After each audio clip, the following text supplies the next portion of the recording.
For the world's amphibians and reptiles, survival is the most toughest struggle.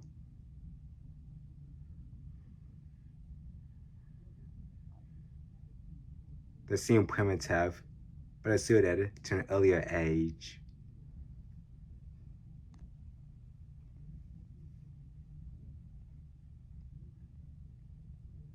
Yet, they have a repertoire of extraordinary strategies.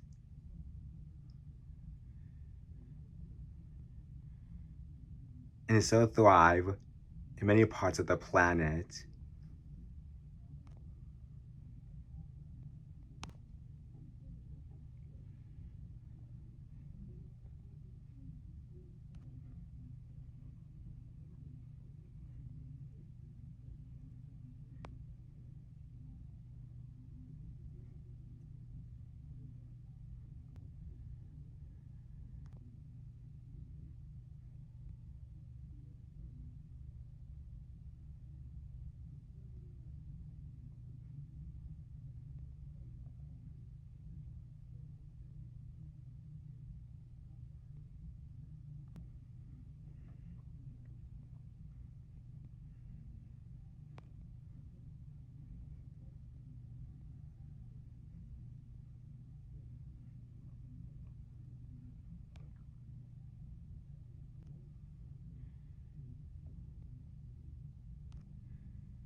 This is the story of how they do so.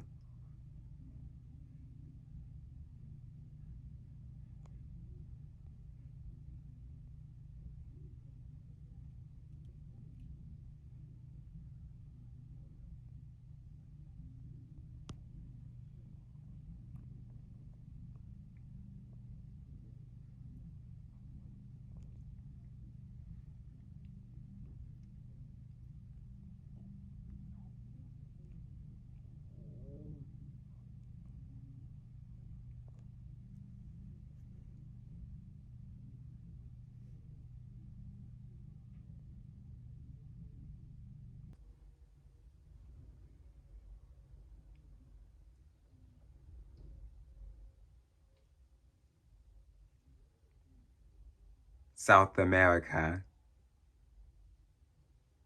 the remote jungle where Brazil and Venezuela meet.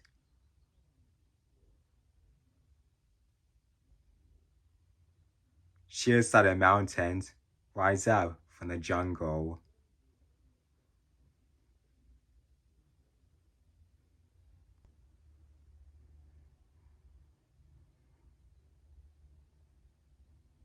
Few places on Earth are wetter. It's the home of some ancient and very peculiar amphibians.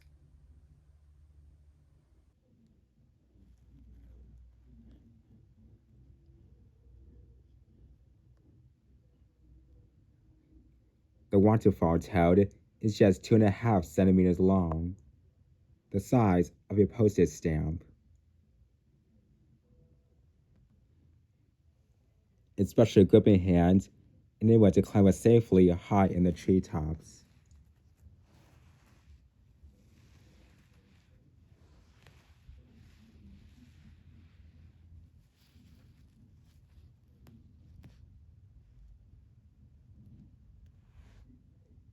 But it's not alone up here.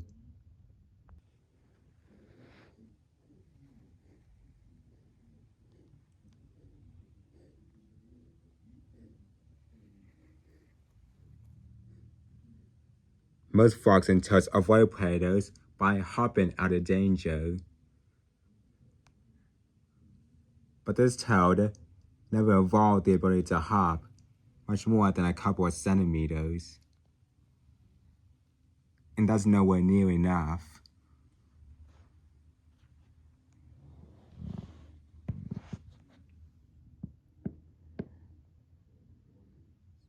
One way gets eaten, the other is still there.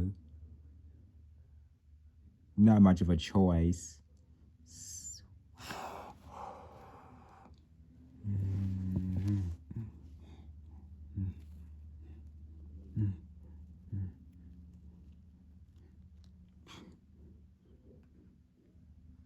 But this isn't suicide.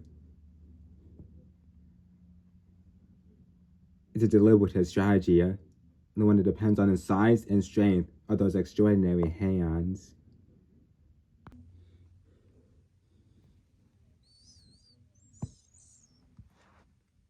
Free falling like this is a very effective way of escaping.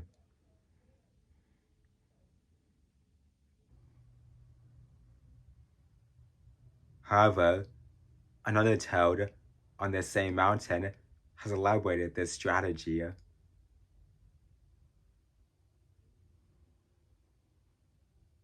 It lives a kilometer and a half above the forest, on this plateau, cut off from the world below.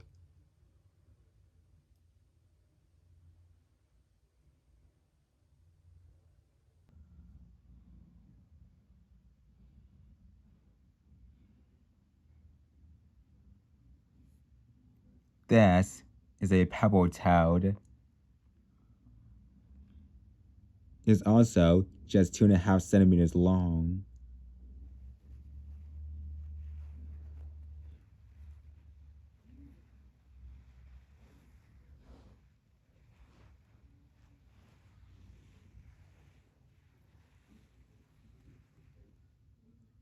These rocks may seem a paradise for a toad.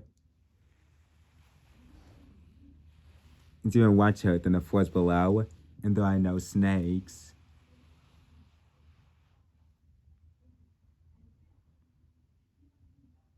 But there is a hunter here.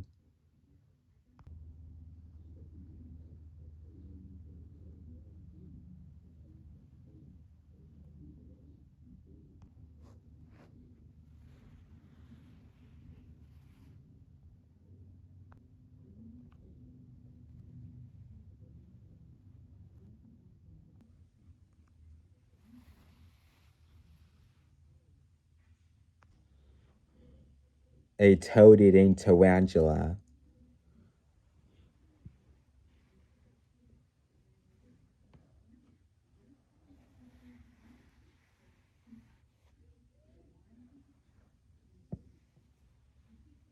It ambushes its prey.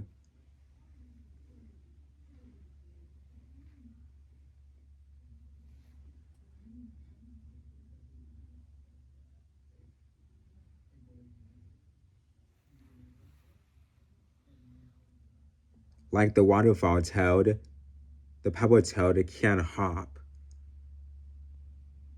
but it has a different defense.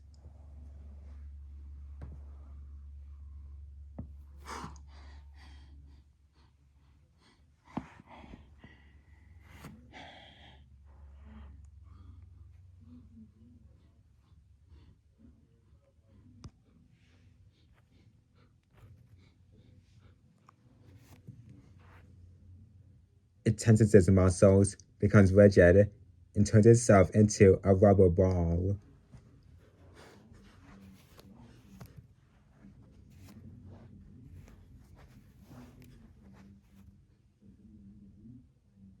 It's so tiny and weighs so little that bouncing doesn't hurt it at all.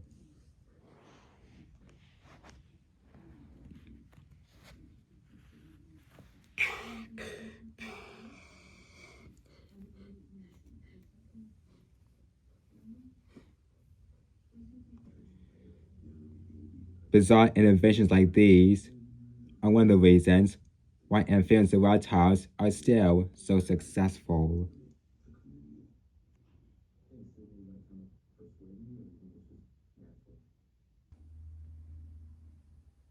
Both amphibians and reptiles have remarkable defenses,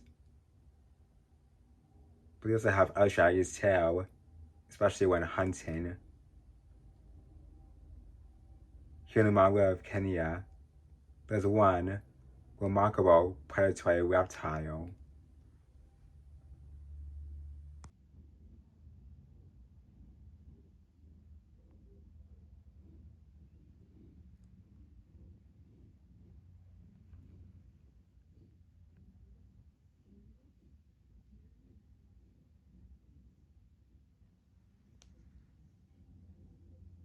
Nile crocodiles.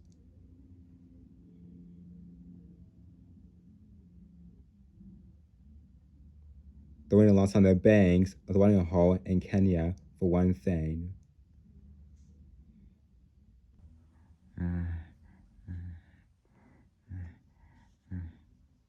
A wildebeest herd coming down for a drink.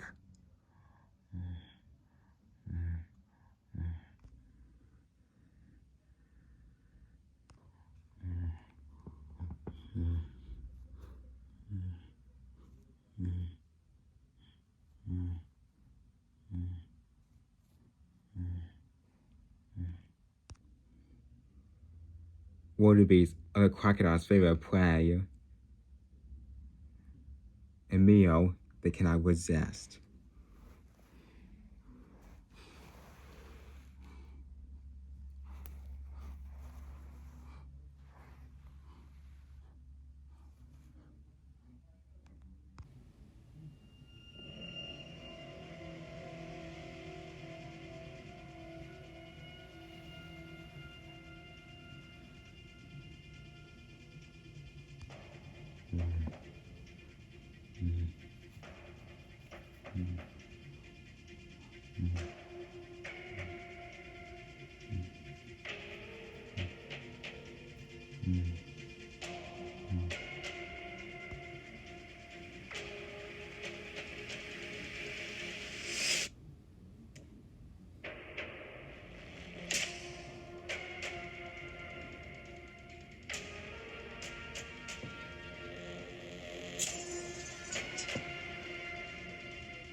The wildebeest herd is bewildered.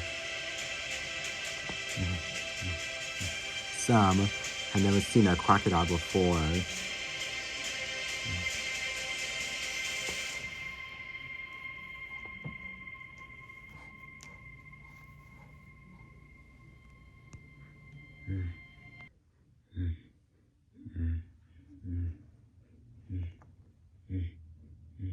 But there are some members who have encountered crocodiles before and don't demonstrate their brain at the watering hole, since they have been through this experience before.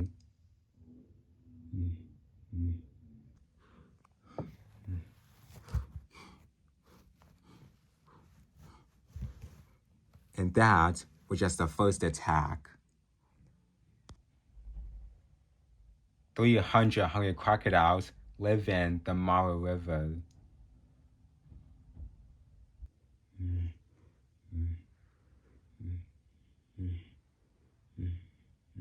Wildebeest react differently to crocodiles and other predators.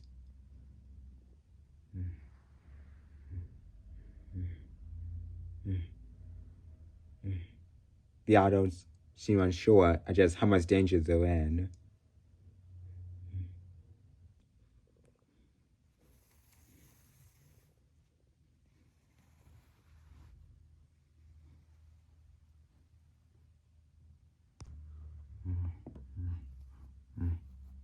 But some desires to quench their thirst overcomes any fear they may have.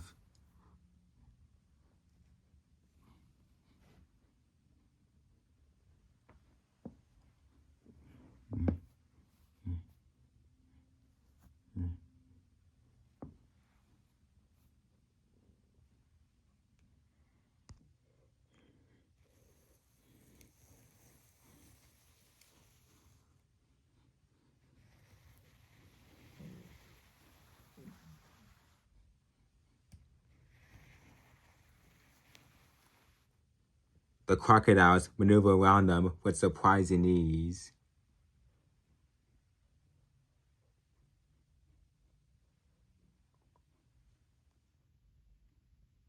They are intelligent hunters, planning their attack with precision.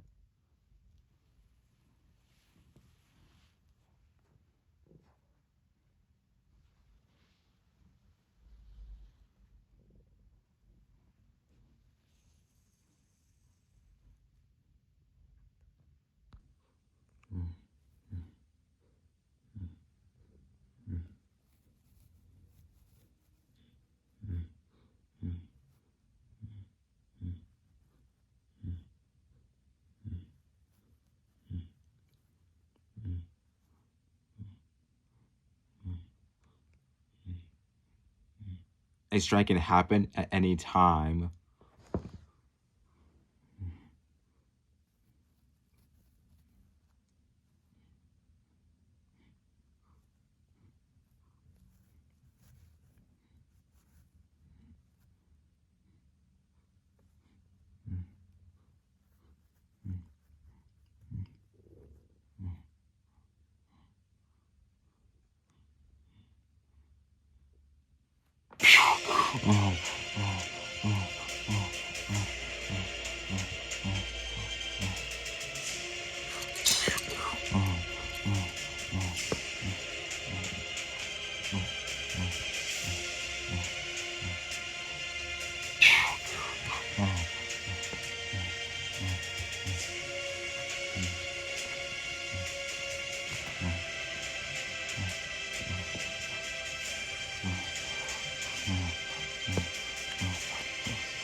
Some of these members escape and retreat back to the plains.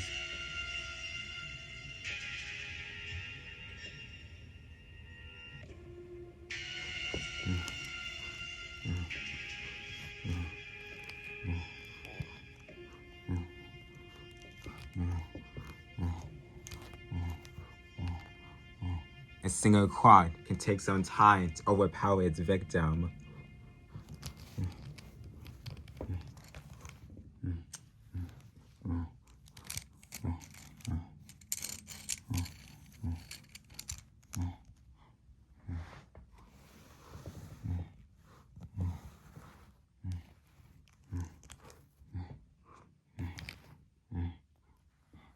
But crocodiles are cooperative feeders.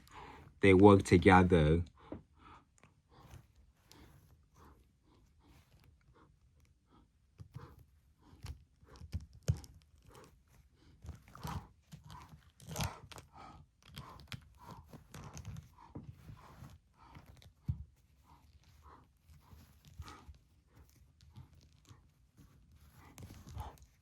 The death roll breaks the prey into bite-sized chunks.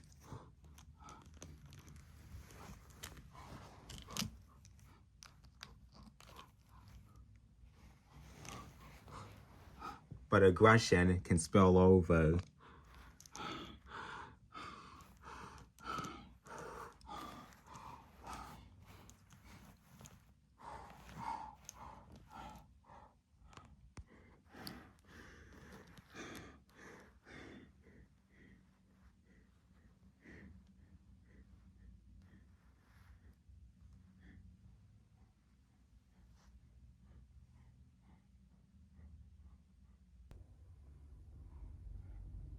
Here in the eastern United States, many rivers contain crayfish.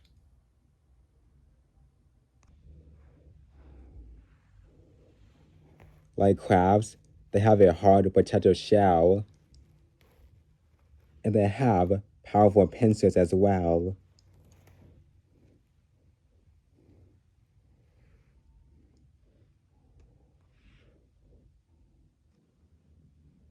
The queen snake, however, only eats crayfish. and nothing else.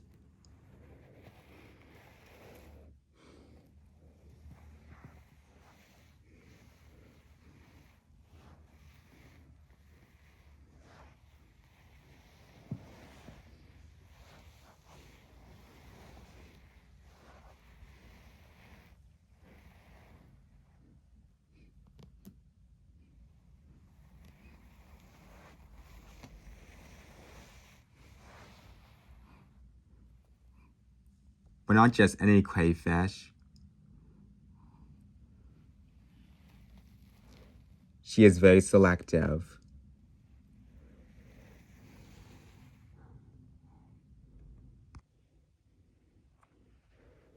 Crayfish, as they grow, shed their armor.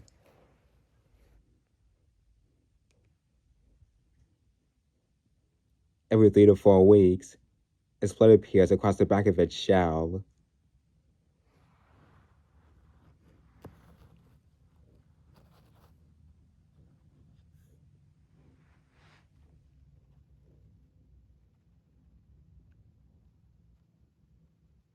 As the old shell hinges away, the crayfish holds itself out and expands its body, which is soft.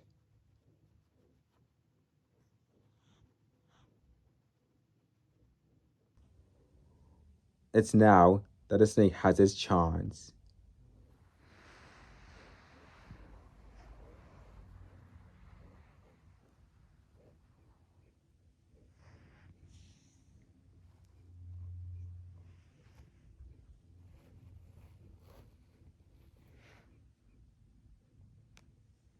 A newly molted crayfish may look the same, but it gives off different chemicals that a snake can detect in the water with its tongue and for some distance away.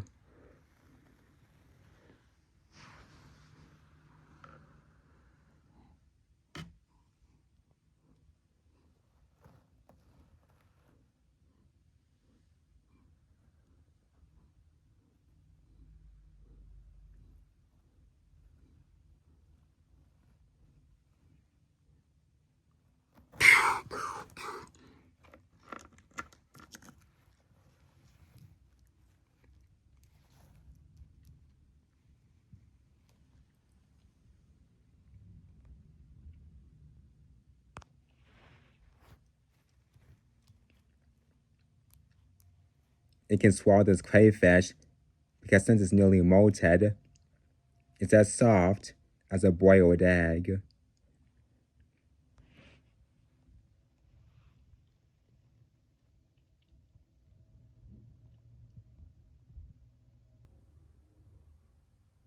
Here in the Bandar Sea of Indonesia, there's a snake who's also a predator of a lot of other species, since it can't do the task itself when foraging for food.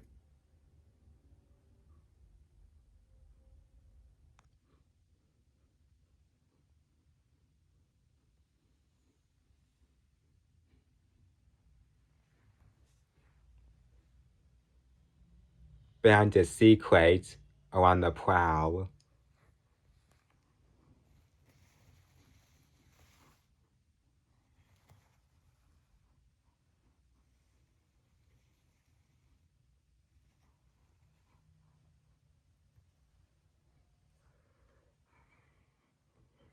They scour the seabed, searching for food.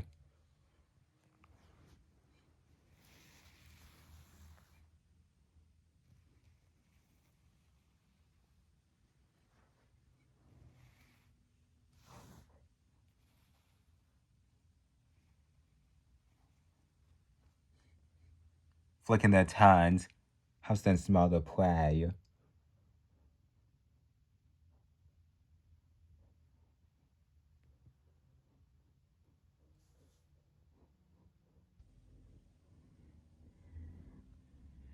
They'll lead, though, they're too slow to catch fish in a straight chase. So they stalk the coral seabed in a steady search pattern.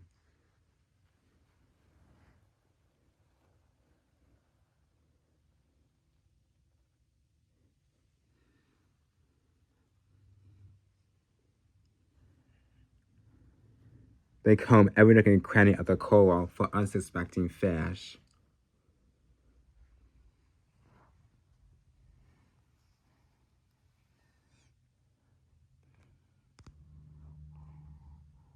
And here on these remote reefs, they do not hunt alone.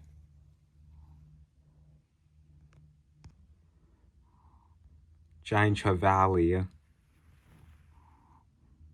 They seek similar prey and are ready to join in the chase.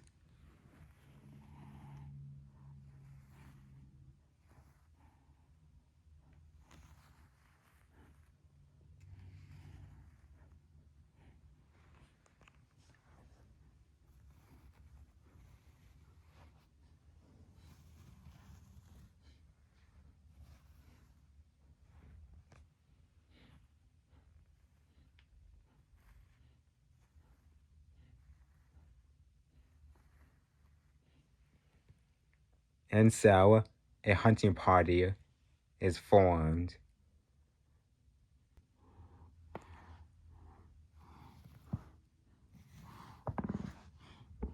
The big fish scare the prey into the cracks where sea snakes can catch them.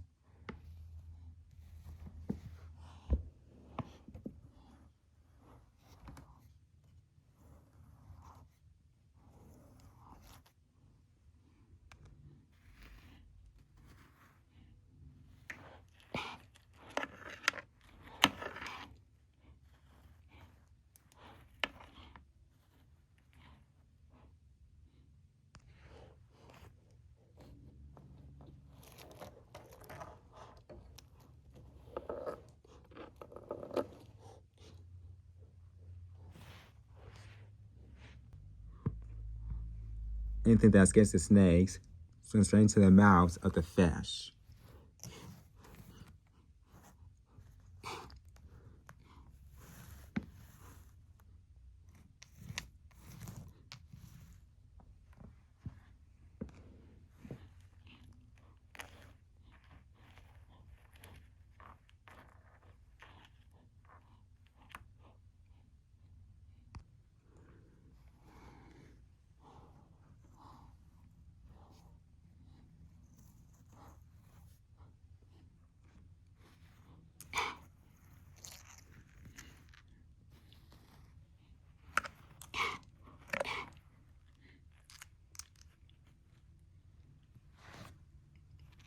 Everyone gets their cut in this raid.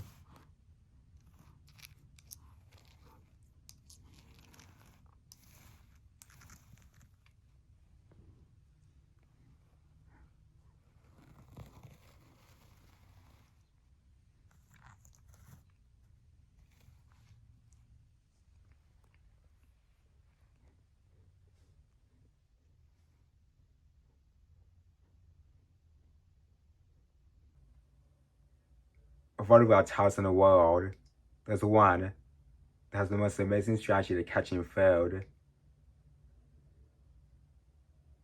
And some of its species can be found here on the islands of Madagascar.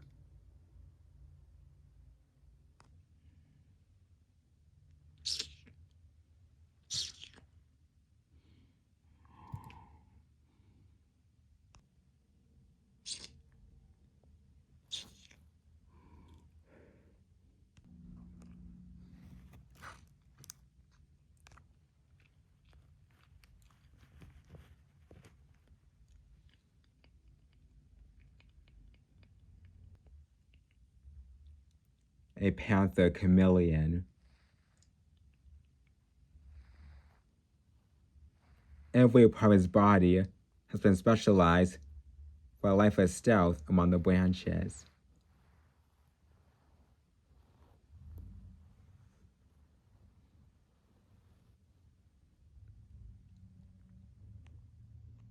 Its toes have become grasping pincers.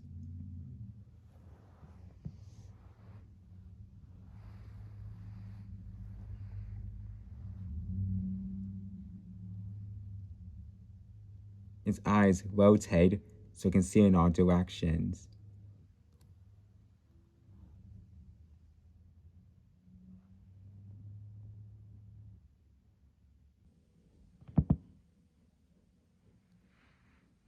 Its skin can change color for camouflage or to signal emotion.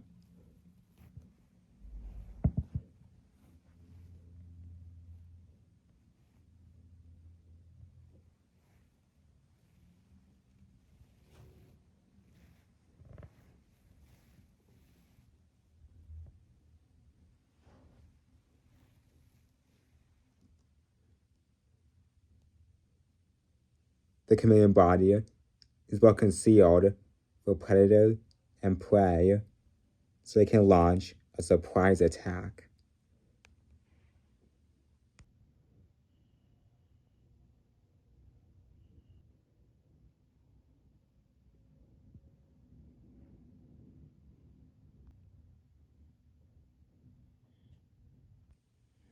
The tongue is like a missile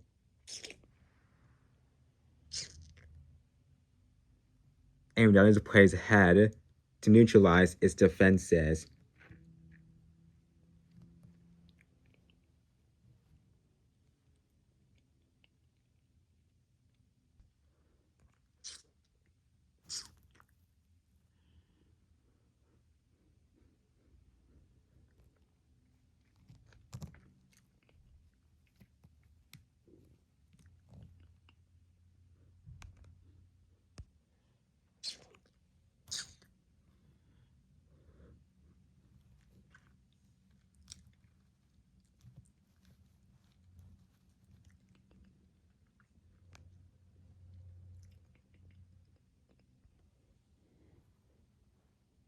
Chameleons, in short, are so polyadaptive to spend life hunting in trees that it's hard to imagine them living anywhere else.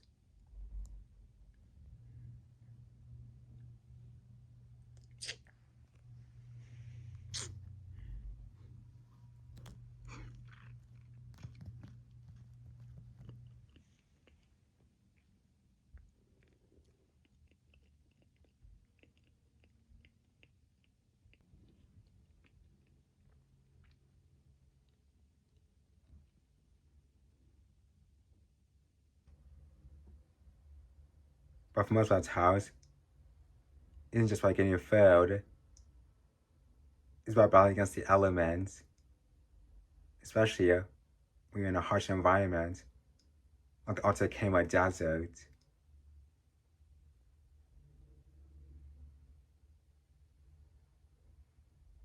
You need to beat it out the best you can.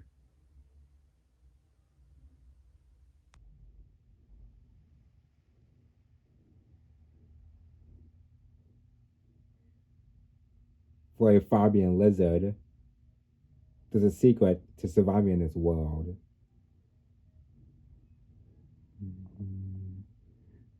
It's right in front of him.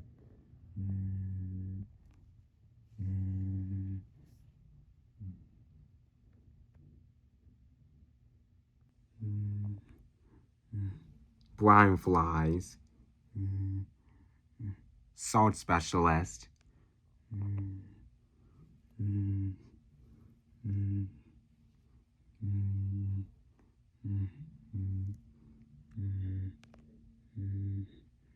They pass the salt out of their bodies, leaving them sweet and juicy.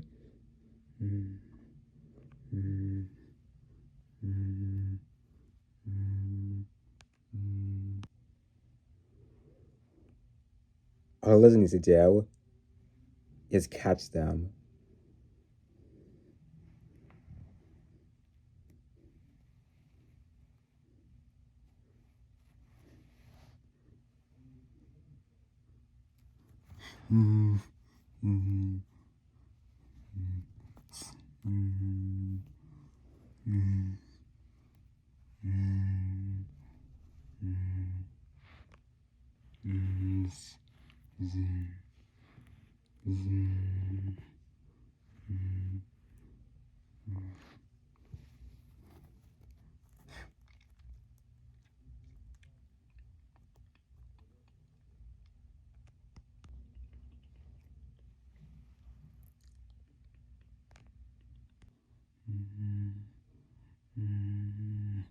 Do the equivalent of a teaspoon of fresh water, He needs to eat 400 flies.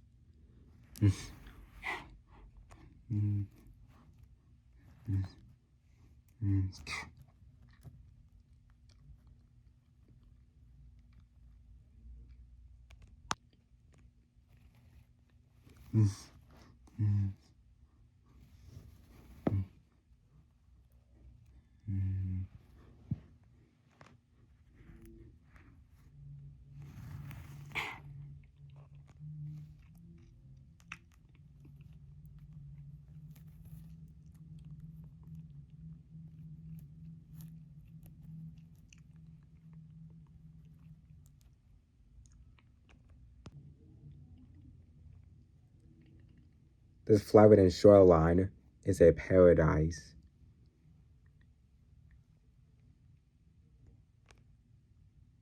And that's the problem.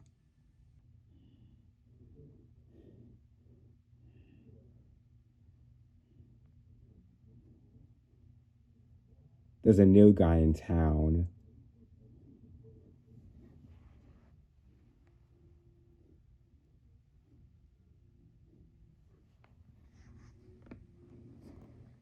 And his territory isn't big enough for the both of them.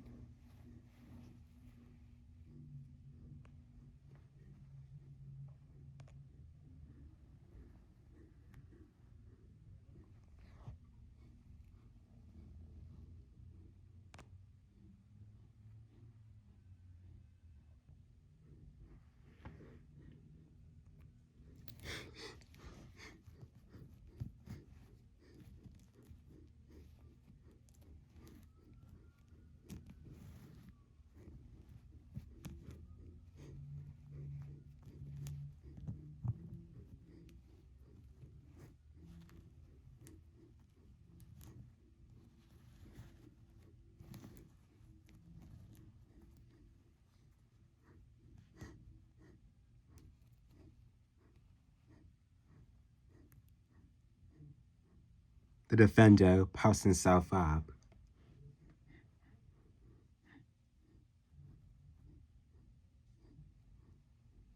Perhaps looking larger than life will make the intruder back down.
Owning a stake in this shoreline is the difference between life and death.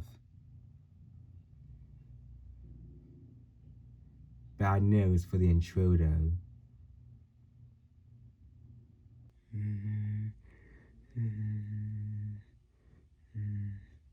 For the victor, the prize is an endless supply of flies.